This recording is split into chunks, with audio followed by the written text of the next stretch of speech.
lang nakaraan, nagtatatakbo akong umuwi ng bahay para kunin ang cellphone ko. Naiwan ko kasi ito. At doon ko nakita ang maraming missed call galing kay George. Agad ko naman siyang tinawagan. Hello George, what happened? Come here. Bass is in the hospital. I talked to him last night and he's in critical condition. He could die at any time and his last wish is to see you. Please hurry before it's too late. At doon na ako bumigay at umiyak. Tila bumaliktad ang lahat ng nasa isip ko. Doon ko na-realize ang sobrang kasamaan ko. Dali-dali naman ako sumakay sa bangka ni Boyeng para puntahan si Baste. Ang pagpapatuloy. Habang naglalakbay ang bangka, hindi ako mapakali. Halos lahat na yata ng santo'y tinawag ko. Humingi ng tawad sa lahat ng kasamaang ginawa ko sa mag-ama. Sobrang hiyang-hiya ako sa sarili ko. Sumingit sa isip ko ang payo ni George sa akin. This isn't going to solve everything. You have to face the truth and tell him what you really feel. Then everything will start to fall into places. Kasunod nun ay ang payo rin ng nanay ko. Hindi importante kung bakit nagkamali ang tao o kung ano ang dahilan ng kanyang pagkakamali. Ang mahalaga ay ang pagpapatawad. Lalo na kung ang taong nagkamali sa iyo ay humingi nito. Napakasarap ng buhay, Julie, kung wala kang kinikimkim na galit sa kapwa. At ang lahat ng taong nakakasalamuha mo ay walang kinikimkim na sama ng loob sa iyo. Dapat nga ay maging masaya ka kasi may pera ka, kahit anong gusto mong bilhin ay mabibili mo. Hindi pa ba sapat yon? Tapos, ikaw pang nakapagpaunlad sa isla natin. Lahat ng tao sa isla ay tinitingala ka. Mataas ang respeto sa iyo at proud sa ginawa mo. At ang respeto nilang yan ay mas lalo pang tataas kapag nakita nilang napakadakila ng puso mo. Kung ayaw mo nang makipagbalikan kay Basti, kahit patawarin mo na lang siya. Kahit para na lang sa ilang taon na pinagsamahan ninyo nung mga bata pa kayo. O kahit na lang sa mga ginawang kabutihan niya sa iyo noon. Kung hindi man yan sapat, kahit para kay Junjun na lang, gawin mo yun, anak. At ang pinakamabigat na tanong na siyang bullseye na tumago sa puso ko ay ang tanong ni Junjun. Kung masama ba magkamali at kung masisira rin ba ang buhay niya kapag nagkamali rin siya. Nang makarating ako sa ospital, sinalubong ako ni George at ni Junjun sa harap ng ospital. Mistulang piniga ang puso ko sa pag-iyak ni Junjun. Nalaman kong natisod si Baste sa pagsakay niya sa bangka. Nalaglag at nabagok ang kanyang ulo sa malaking bato. Agad nila akong dinala sa kwarto ni Baste. Sa ICU. Nakahiga siya sa kama at may dextrose na nakakabit sa kanyang kamay at may oxygen tubes ding nakakabit sa kanyang ilong. Wala pa rin siyang malay. Hindi ko may salarawan ng matinding pagsisising na darama ko nung oras na iyon. Nilapitan ko siya sa kanyang kama at pilit siyang niyakap. Basta patawad. Sobrang napakasama ng ginawa ko sa iyo, alam ko yun. Kaya nagsisisi na ako, Baste. Huwag mo kong iiwan, please. Lumaban ka, Baste. Pangako ko sa iyo na kapag gumaling ka, papayag na ako makipagbalikan sa iyo. Mahal na mahal pa rin kita, Baste. Kaya lumaban ka. Huwag mo kong iiwan. Huwag mo kaming iiwan ni Junjun, please. Please. Lumipas ang 3 araw, walang pababago sa kondisyon ni Baste. Nasa ganong kalungkot at katuliro ang isip ko nang may biglang dumating na babae. Ito ba ang kwarto ni Basti? Ang tanong niya sa akin habang binubuksan ko ang pinto. Opo. Bakit po? Sino po ba sila? Hindi niya ako pinansin. Dumiretso na kagad siya sa kama ni Baste. Basti, patawarin mo ako. Nagsisisi na ako. Ang sambit niya habang umiiyak. Nilapitan ko si Junjun at tinanong kung kilala ba niya ang babaeng yon. Mama ko po. Ang sagot ng bata, bagamat hindi ko nakikita sa anyo ni Junjun ang pananabik sa kanya. Hindi ko lubos maintindihan ang aking nadarama. Naawa ako kay Baste. Pero tila nanumbalik din ang inis na naramdaman ko sa kanya at sa babae niya. Bumaling ang babae sa kinaupuan ni Junjun at lumapit siya sa bata. Anak, naalala mo pa ba si Mama? Ang sambit niya kay Junjun habang hinahawakan ang kamay nito. Hindi naman sumagot si Junjun. Pagko sa akin siya bumaling at niyakap ako. Niyakap ko na rin ang bata at saka kinandong. Ikaw ba si Julie? Ang tanong ng babae sa akin. Oo. Palagi kang kinukwento sa akin ni Basti. Binitiwan ko na lang ang pilit ng ngiti. Wala naman kasi sa isip ko ang sagutin ng sinabi niya. Hindi naman maaring itanong ko kung ikwinento ba ni Basti sa kanya na nagmahalan kami at iniwan niya ako ng dahil sa kanya. Bagkus ay ang nasabi ko na lang. Paano mo nalamang narito si Basti? Sa tanong ko namang iyon ay nahinto siya at napayuko. Naghiwalay na kami ng kinakasama ko. Oo, inaamin ko. Inaamin ko naman na nagkamali ako kaya pinagsisisihan ko ang ginawa ko sa mag-ama ko. Narealize ko na napakaswerte ko pala kay Basti kasi mapanakit yung ipinalit ko sa kanya. Kay Basti kasi ni minsan hindi niya ako sinaktan o sinigawan. Malaki ang pagsisisi ko sa pag-iwan sa kanila. Kaya naipangako ko sa sarili ko na babalikan ko si Basti at dadamayan ko siya sa hirap man o sa ginhawa. Ewan ko ba pero tila bigla na naman akong nalungkot sa pagkakarinig ko sa sinabi niya. Handa na sana akong makipagbalikan kay Baste pero mayahad lang pala. Pakiramdam ko ay bigla akong na-out of place. Mahal niya si Baste. May anak sila. Parang wala na akong role pa. Mabuti naman kung ganun. Nahinto ang pag-uusap namin nang pumasok ang doktor at si George sa kwarto. Ipinakilala ko sa kanyang babae. George. Doctor. This is Jun's mother. Iyon lang ang nasabi ko. Di ko kasi alam ang pangalan niya.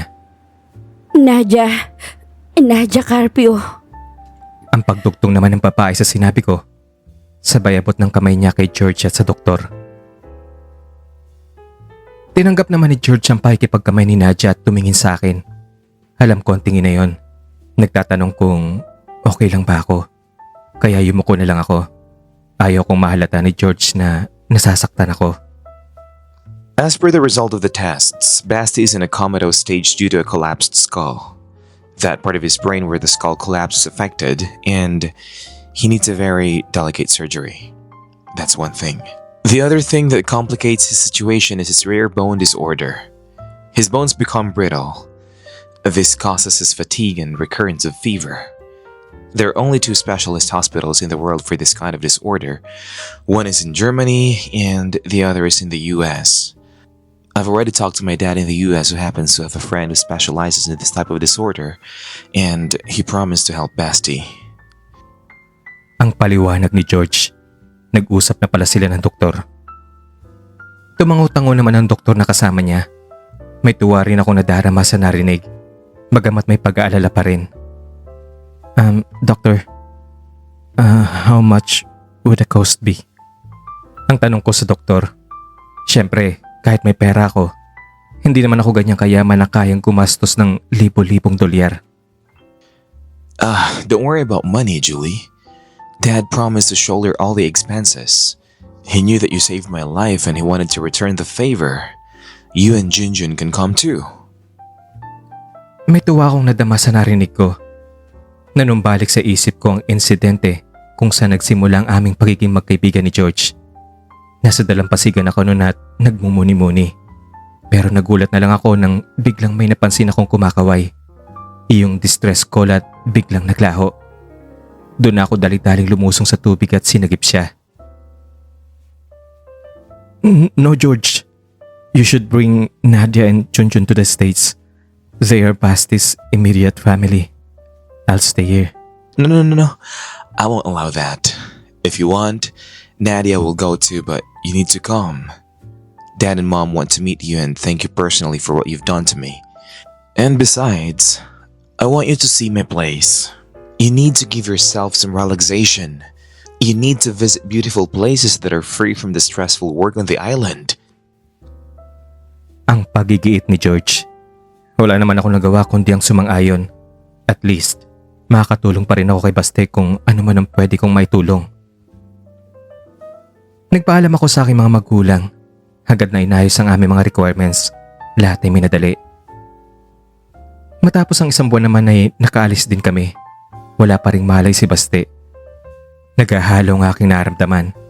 May lungkot dahil sa kalagayan ni Baste at may excitement dahil iyon pang kauna-unahang pagpunta ko ng Amerika. Pero mas nangingibabaw ang lungkot, lalo't naroon ang babaeng kahati ko sa puso ni Baste. Sa wakas ay narating ko rin ang lugar kung saan ay maraming Pinoy ang nangangarap na makapunta. Maganda naman ang Amerika, matiwasay, matatayog ang mga gusali, at mistulang disiplinado ang mga tao. At higit sa lahat, malamig at may snow. Idiniretso kaagad si Baste sa ospital kung saan naroon ang espesyalista sa kanyang sakit. Halos wala na kaming pahinga. Kinabukasan ay isinagawa kaagad ang operasyon sa kanyang ulo.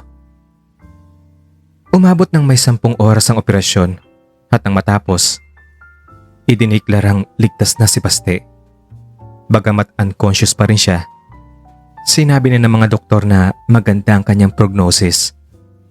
Lumalaban daw si Baste at malaki ang tsansang makaka-recover siya. Halos wala namang kaming imika ni Nadia sa mga sandaling iyon. Hindi ko alam kung anong naramdaman niya. Pero ako, naawa sa sarili ko. Dinala ako ni George sa kanilang bahay. Sumama naman si Junjun gawa ng ayaw nitong maiwan. Ipinakilala ko ni George sa kanyang mga magulang at nakatatandang kapatid na si Matthew. Ramdam ko ang saya nila nang makilala nila ako. Tuwang-tuwa rin sila kay Junjun na bibong-bibo na at sa murang edad nito ay marunong na magpasalamat. Tita Julie, sabihin niyo po sa kanila na salamat dahil inalagaan nila ang papa ko. Ang bulong sa akin ni Junjun. Natawa naman ako sa sinabi niya at sinabi na lang sa kanya na, "You tell them, you know how to speak English, don't you?" Ang paghihikayat ko kay Junjun. Nahihiya namang tumango ang bata at iginuri-guri ang kanyang mga kamay sa dulo ng kanyang damit. "Junjun, don't be shy. Go ahead, tell them." Habang ang mga mata namin ay nakatutok sa kanya, nagsalita siya. Thank you for caring my papa. Ang nabuong salita niya. You should thank your Tita Julie. She saved your Tito George's life. Ang sagot naman ng mami ni George. Thank you, Tita Julie. Ang sabi naman ni Junjun. Hinalikan ko na lang ang bata. Isang araw habang nagbabantay kami kay Baste, kinausap ako ni Nadia. Dinala niya ako sa botanical garden ng hospital habang si Junjun ay naiwang nagbabantay sa kanyang ama. Alam mo, alam ko na nagmamahalan kayo ni Basti. Napatingin ako sa kanya. May kakaibang kalampag na naramdaman ako sa puso ko. Paano mo nalaman? Sinabi na sa akin ni Basti yan nung nagsasama pa kami. At mahal ka rin niya. Pero hindi siya makauwi-uwi sa'yo dahil sa anak niya at palagi ko rin kasi siyang kinokonsensya. Alam mo, kaya nga kahit palagi ko siyang inaaway dahil nga sa palagi ikaw yung kinukwento niya, hindi na lang siya kumikibo nun. Tapos nung nagkasakit siya, naputol yung paa niya at nawalan siya ng trabaho dahil doon. Ayun, pinili ko na iwan siya para sa ibang lalaki. Pero ganoon na nga nangyari sa akin eh. Kaya pinagsisisihan ko talaga yung lahat. Alam mo, doon ko na-appreciate ang kabaitan ni Basti. Kaya nasabi ko sa sarili ko na napakaswerte ko na nagkaroon ako ng isang asawa na kagaya niya. At doon ipinangako ko na kapag nagkabalikan kami, magbabago na ako para sa kanya, para sa anak namin at sa magiging anak pa. Binitawan ko naman ang isang matipid na ngiti. Oo, napakaswerte mo kay Baste. At hindi pa huli ang lahat. May pag-asa pa kayo. Hindi, Julie. nakita ko kung gaano mo siya inalagaan. Kung paano mo binigay ang lahat ng oras mo na halos hindi ka natutulog. Pati sa pag-aasikaso mo kay Junjun napahanga mo ko. Doon ko nakita kung gaano mo kamahal si Basti at ng anak namin. Alam mo, sobra ako nahihiya sa sarili ko Dagdagan pa nitong may mga taong tumulong sa kanya nang dahil sa'yo. Wala na nga ako niambag Eto't dagdag pasanin pa. Ano mo, pakiramdam ko? Hindi na ako nararapat pa para kay Basti. At ngayon, may malaking problema sa amin sa Pilipinas. Nasa kritikal na kondisyon ng nanay ko. Na-aksidente ang sinasakyan niyang bus at nangangailangan ng malaking halaga para sa kanyang operasyon. Kaya uuwi ako para asikasuhin siya. Alam mo, ako lang kasi ang nag-iisang anak niya kasi matagal na rin patay si Itay. Kaya nga, kailangan niya ako ngayon Ibebenta ko yung lupa at bahay namin para magamit sa operasyon ni Inay. Kaya, Julie, kayo ni Basti ang nakatadhana para sa isa't isa at hindi kami. Ganun ba? Kung ang problema mo ay yung nanay mo at yung pera, ako nang uuwi, ako nang bahala sa kanya. Dito ka na lang. Mas kailangan ka ni Basti at ni Junjun dito. Ikaw ang mas may karapatan sa kanila. Buuin mo ang pamilya mo. Bigyan mo ng normal at masayang buhay si Junjun. Huwag na Julie. Nakakahiya na sa'yo. Kayo ni Basti ang nararapat para sa isa't isa. Hindi, Nadia. Kayo ang narapat sa isa't isa.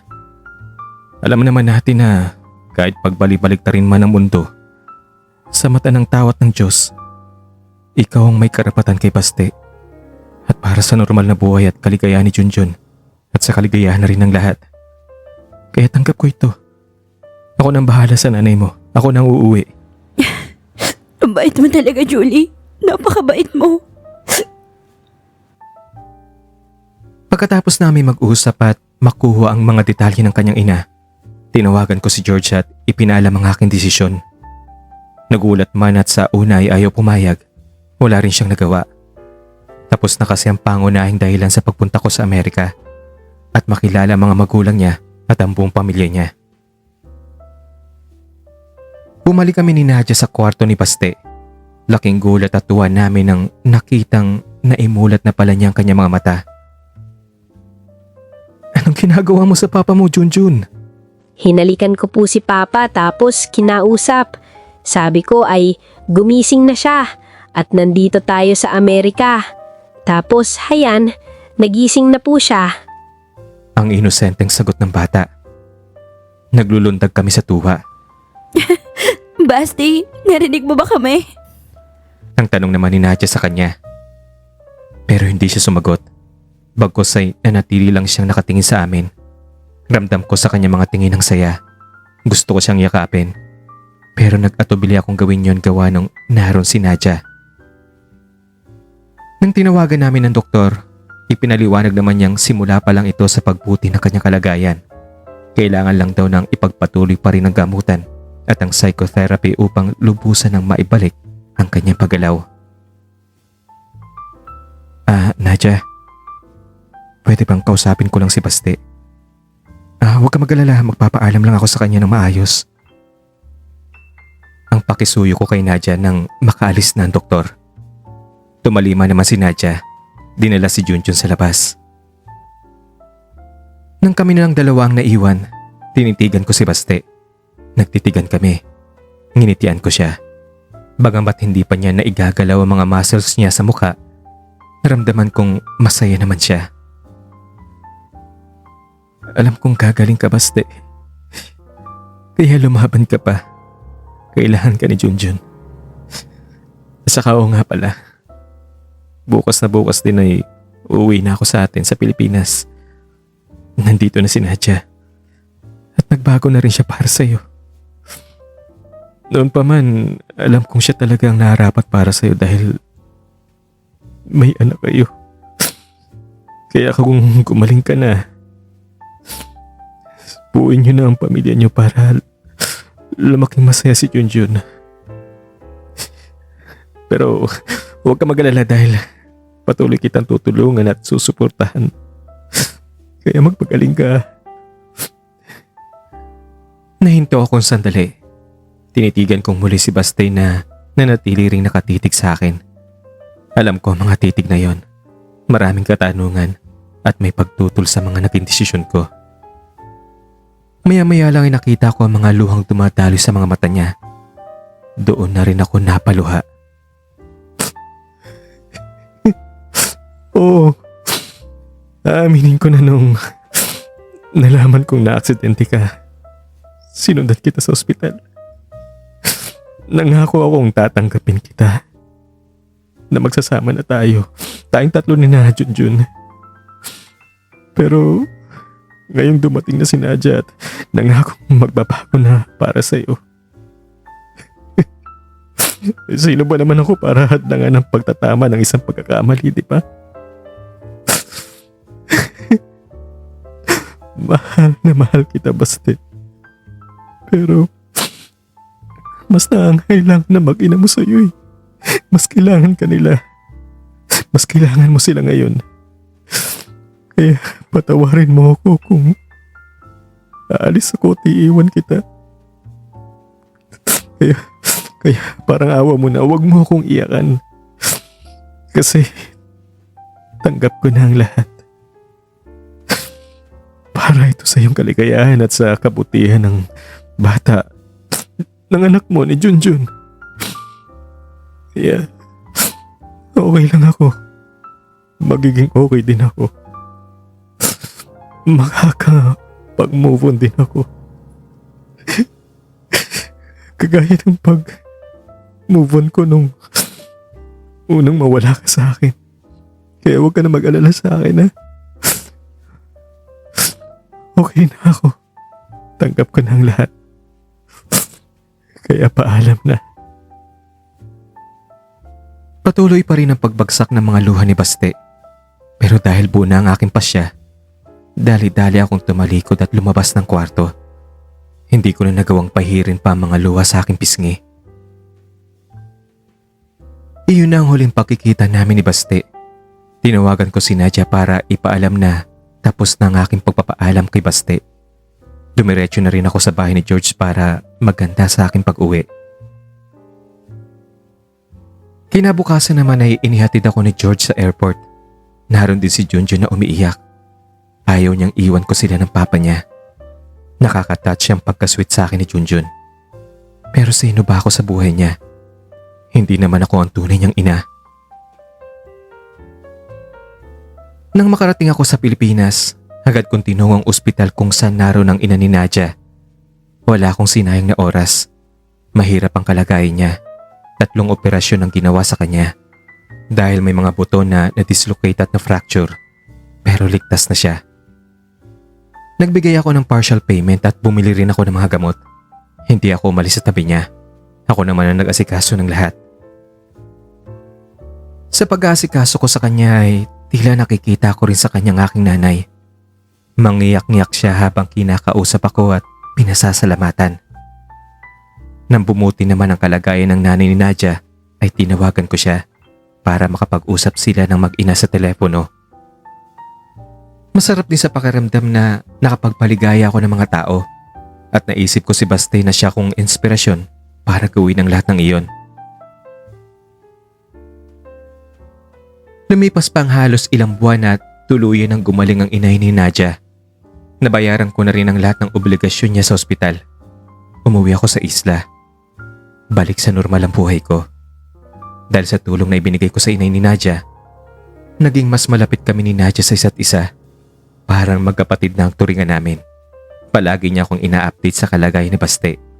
Minsan ay tatawag siya at ibibigay kay Junjun ang telepono para makapag-usap kami ng bata.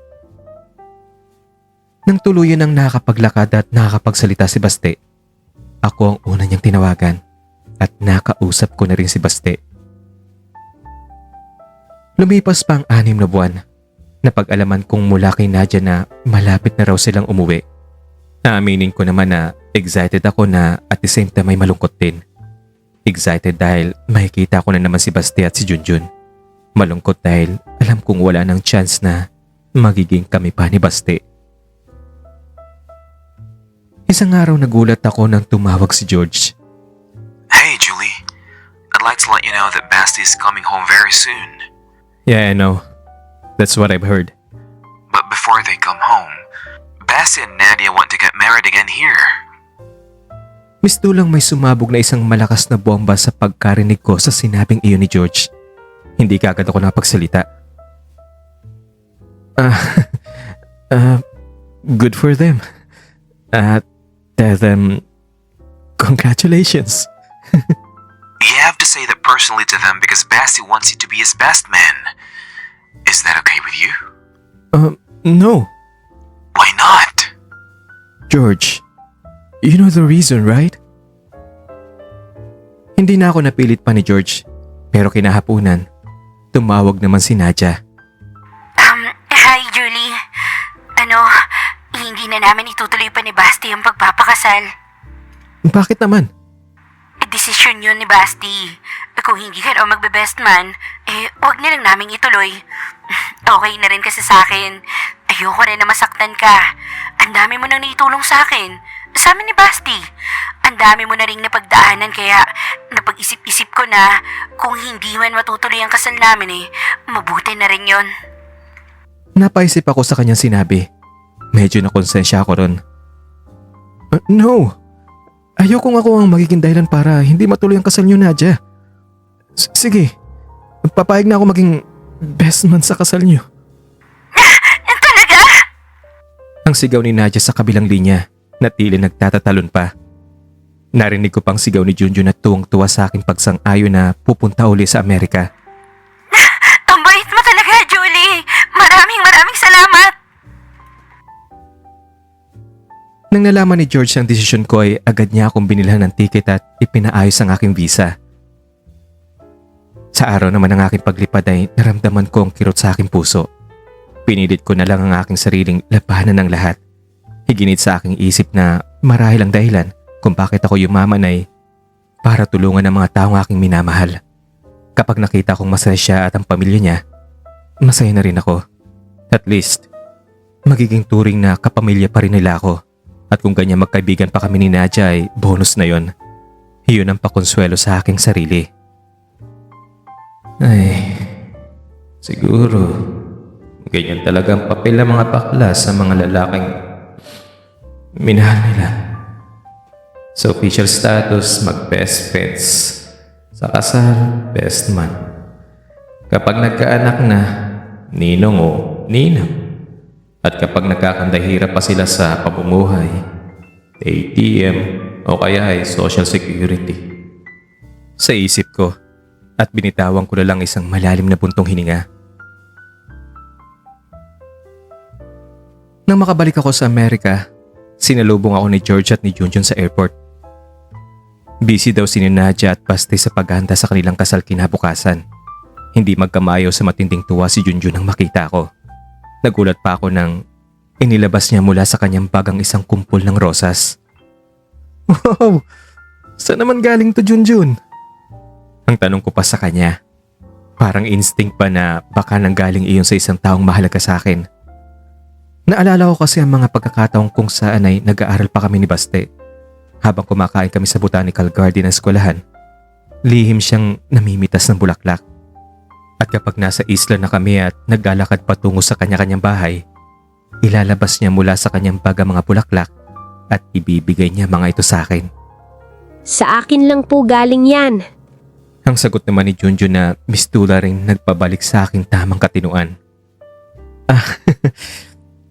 Paano mo nalaman na gusto ko ang mga bulaklak? Kasi 'di ba, tita?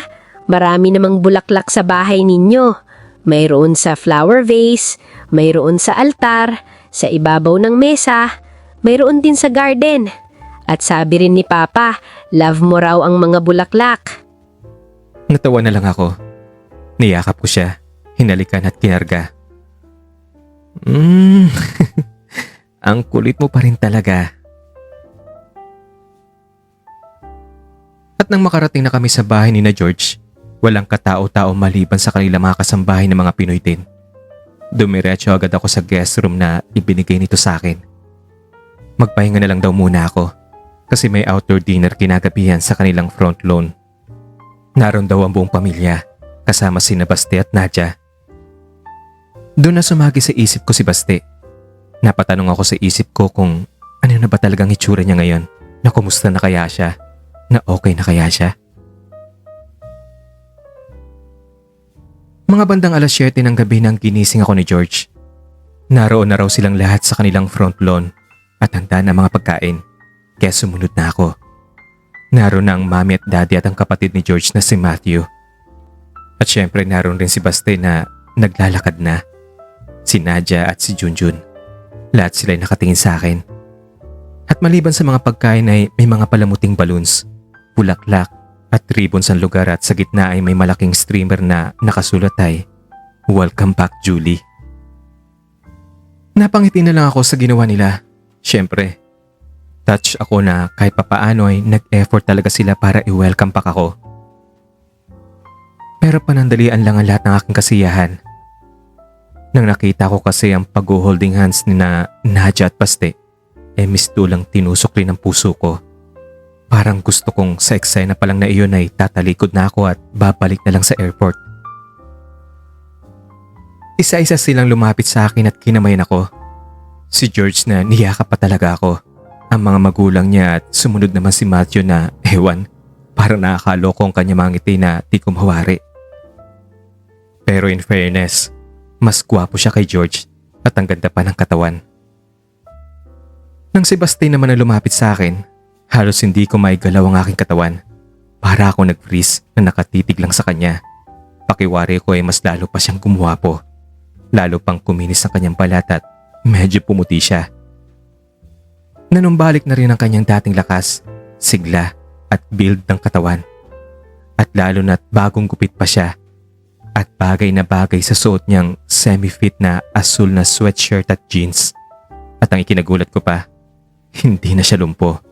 Nakakapaglakad na siya ng normal.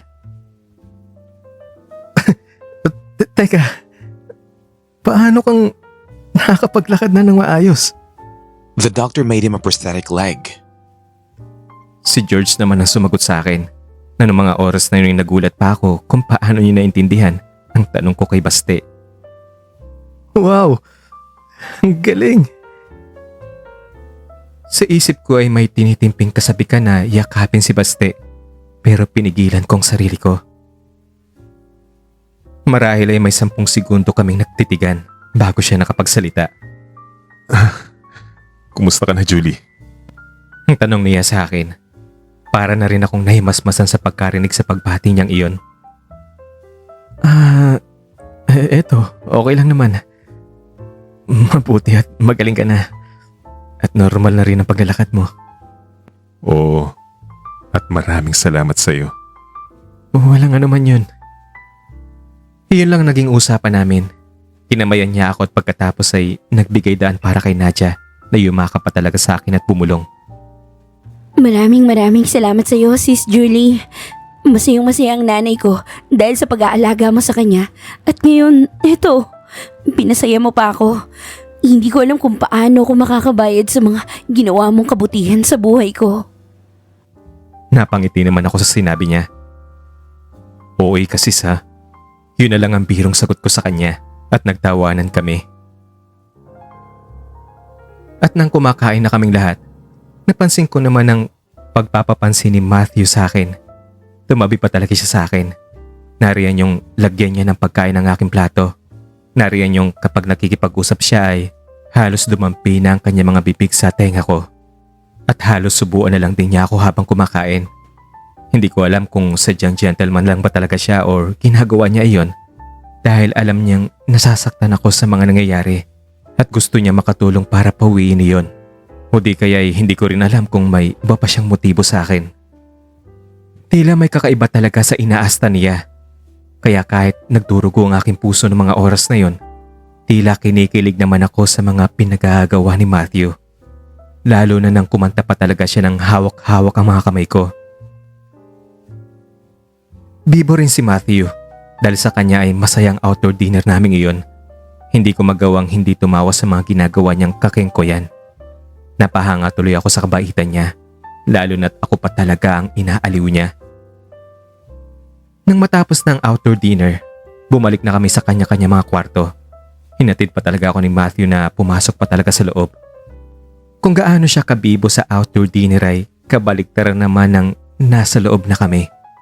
Umupo siya sa tabi ko sa gilid ng kama. Are you okay? Ang tanong niya sa akin nang makitang may lungkot sa aking mga mata. I'm fine, I guess.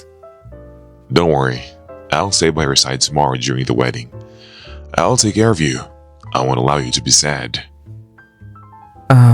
Matthew, why are you so good to me?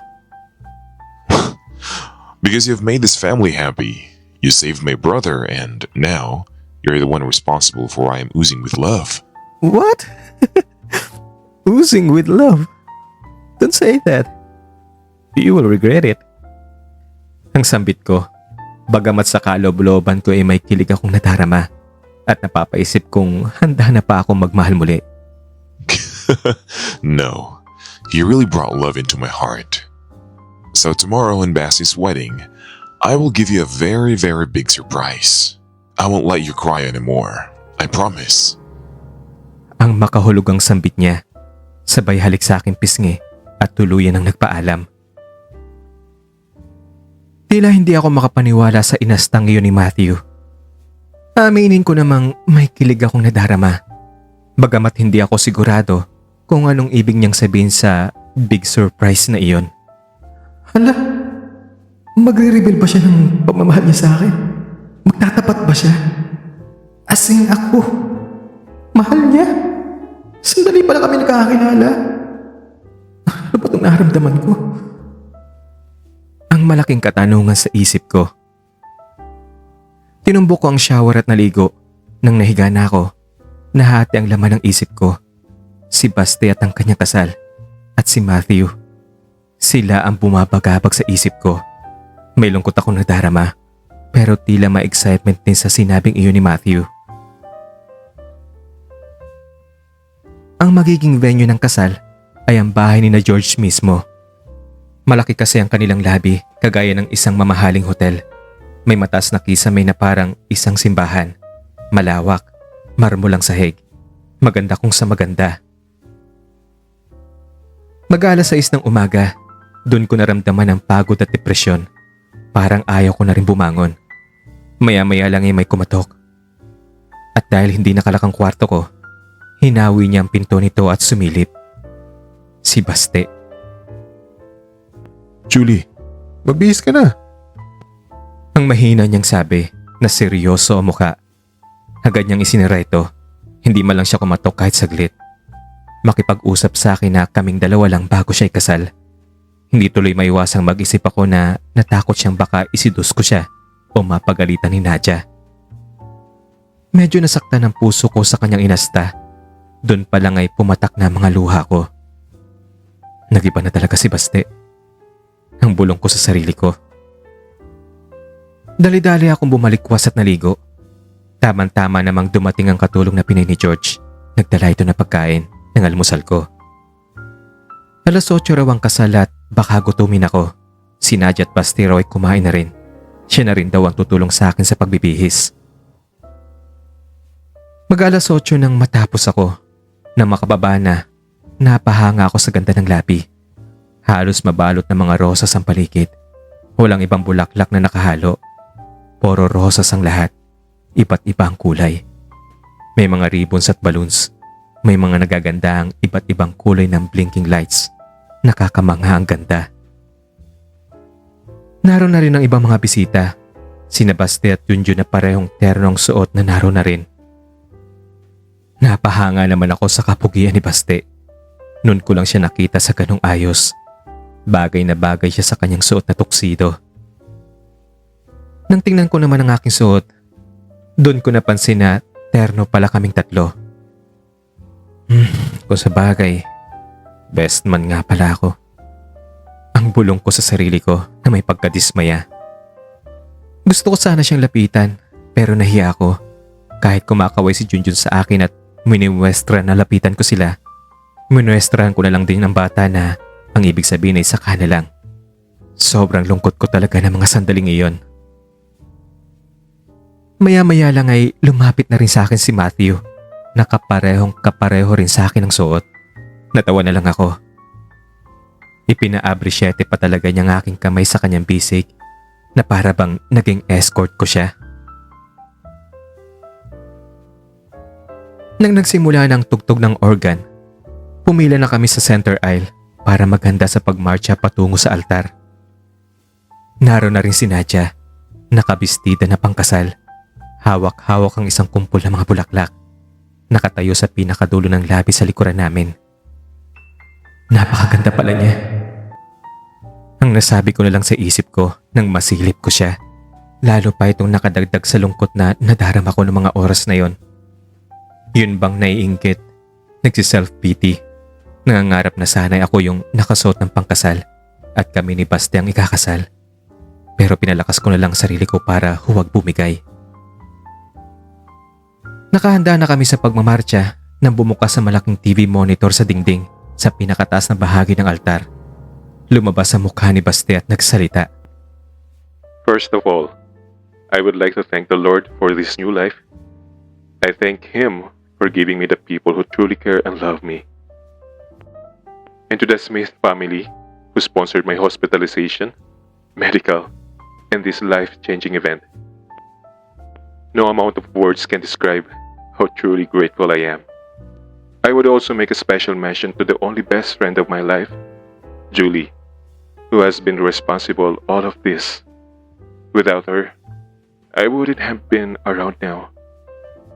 I owe my life to her. Thank you very much, Julie. I would also like to thank my better half, Nadia, for giving me an adorable boy. You have made my life complete. Thank you for understanding, for giving your best to make me and my son happy. I can't thank you enough for the understanding, love, happiness you have brought into my and our son's life. Napatingin ng mga tao kay Nadia. Nagpalakpakan. Napayuko na lang ako. Hindi ko kasi namalayang pumapatak na mga luha ko. Sobrang naaawa ko sa sarili ko. Palihim ko namang pinahid ang mga luha ko na dumaloy sa pisngi ko. Nagpatuloy si Baste sa sinasabi niya. Now, before this wedding proceeds, I have to ask one question to the one person I truly love. And I don't really want her to say no. Nagkameron ng bulungan at nagtawanan ng mga audience. Pero nalita ako sa salitang iyon. Nagpatuloy si Baste. Julie, will you marry me? At doon na nga nanlaki ang mga mata ko. Tila nabingi ako sa mga sinabing iyon ni Baste.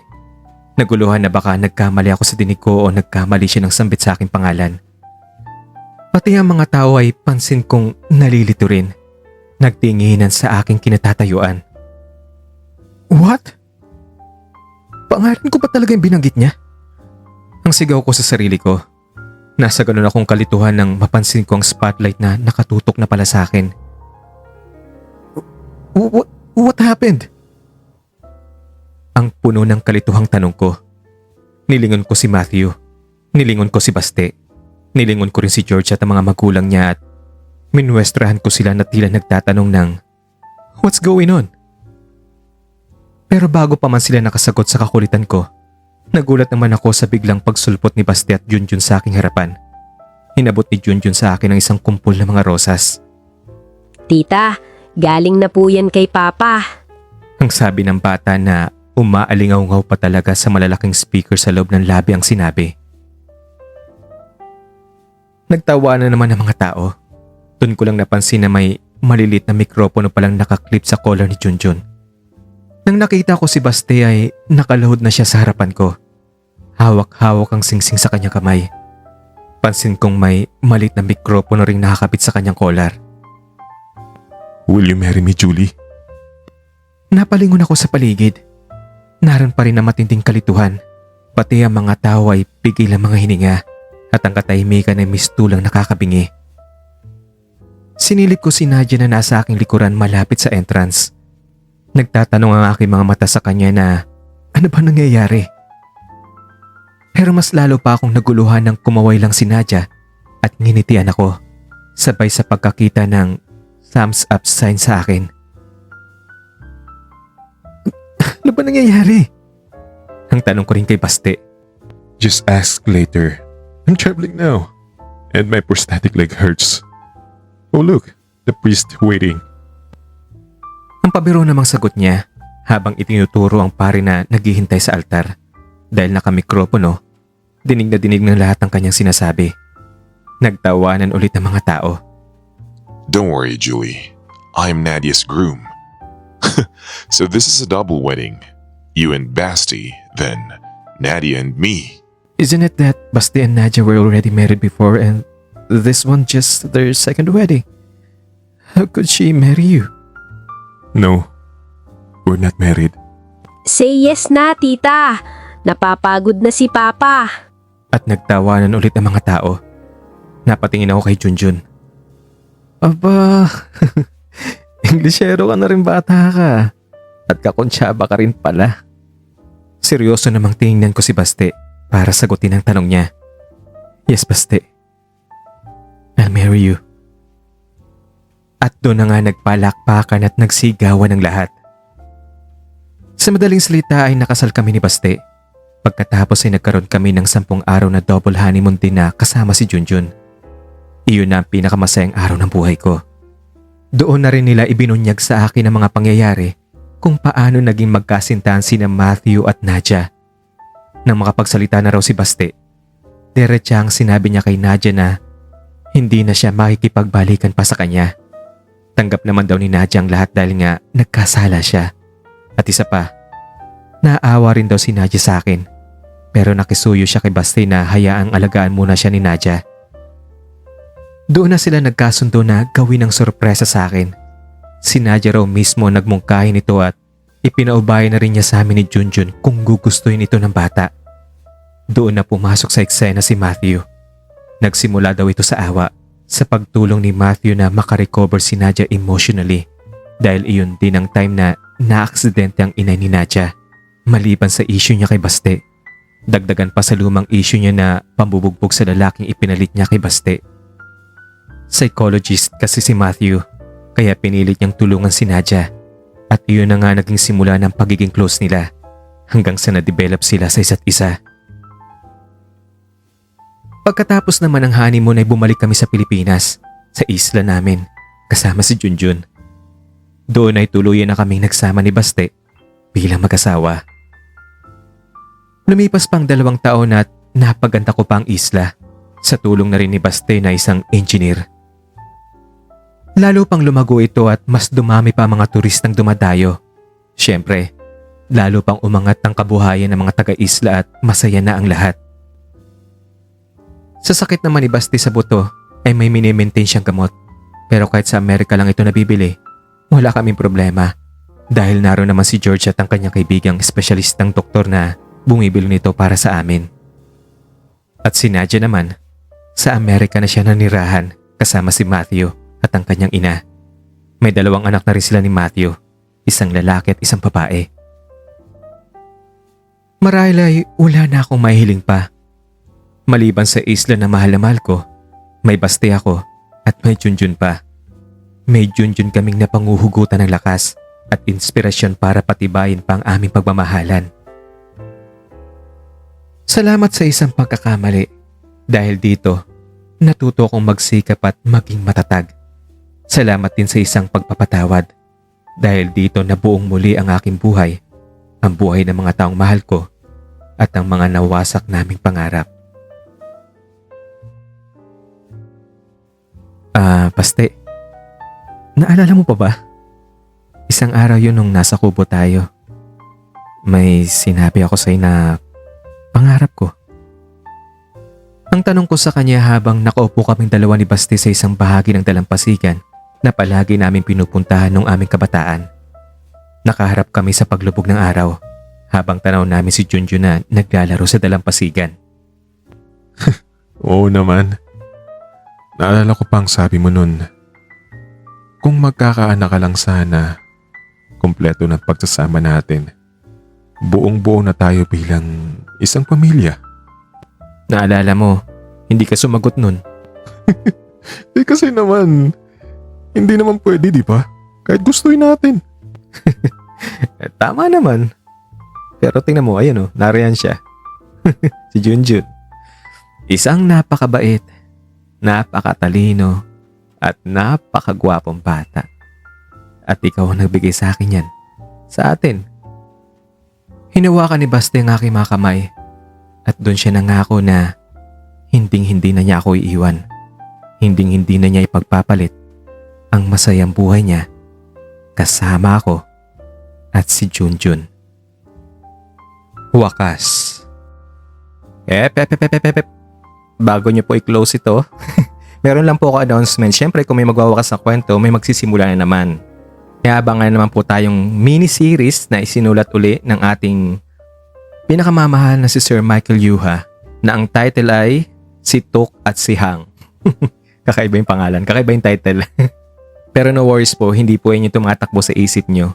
Maganda po yung kwento pero yung name po niya medyo kakaiba pero sinisigurado ko hindi yan yung iniisip nyo. Pero syempre sa kwentong ito, meron pong inihandang konting papremyo si Sir Michael Yuha sa mga magandang comments sa kwentong iyon na paparating natin. Doon po sa kwentong yun nasa unang episode ng kwento natin. Ang pinakamagandang mababasa naming comment, meron po siyang karampatang prize na isisend namin po through GCash o isesend po ni Sir Michael Yuha sa GCash. Siya po mismo yung magsisend sa inyo at siya rin po yung pipili ng pinakamagandang comment sa upcoming series po natin. So ito po ay announcement lang para dun sa susunod na kwento natin para aware na po kayo na may mangyayari pong papremyo courtesy of Sir Michael Yuha. And ang magiging mechanics po ng selection ng ay best comment sa kwentong Tok at Hang. Ipa-flash ko po sa screen na to. Ngayon po yan, nakapost na po sa screen. Basahin nyo na lang po. At syempre, ipopost ko rin po ito sa description at sa comment section ng first episode natin ng kwentong yon. At syempre, bago ko makalimutan, maraming salamat Sir Michael Yuha sa pagbibigay ng mga kwento mo o pagpapanarrate ng mga kwento mo. At lalo pa ngayon, may pa-premyo pa courtesy of you. Maraming salamat po. At syempre, bago ko makalimutan, gusto ko magpasalamat sa mga nakasama ko sa kwentong ito. Nga ba? Si Jacob ng Jacob ASMR YouTube channel as George, and sa episode na to, siya rin si Matthew. At si Miss Cassie ng Cassidy Ray's Story Hub YouTube channel bilang si Nadia. So bilang pagpapasalamat natin sa kanila, baka naman pwedeng pakibisita ang channel nila. Manood po kayo ng content nila, maganda po yung content nila. And pakilike na rin po yung mga kwento nila at syempre huwag kalilimutang mag-subscribe din sa channel nila. Kasi may mga upcoming collab po kaming magaganap. And let them know na galing kayo sa akin. So pag nag-comment po kayo, sabihin nyo na galing kayo kay Kuya Dax na narinig nyo yung kwento na kasama sila. Para matulungan natin sila. Na makilala din yung channel nila. Tulungan natin sila. Yun lamang at maraming salamat nga pala sa mga loyalist ko dyan na sumusuporta sa akin sa lahat ng kwentong ina-upload ko. Sa bawat upload ko merong nakikinig talaga sa mga nagko-comment na magandang comment na about to sa stories. So kita-kits po tayo sa susunod na series natin. Bye-bye!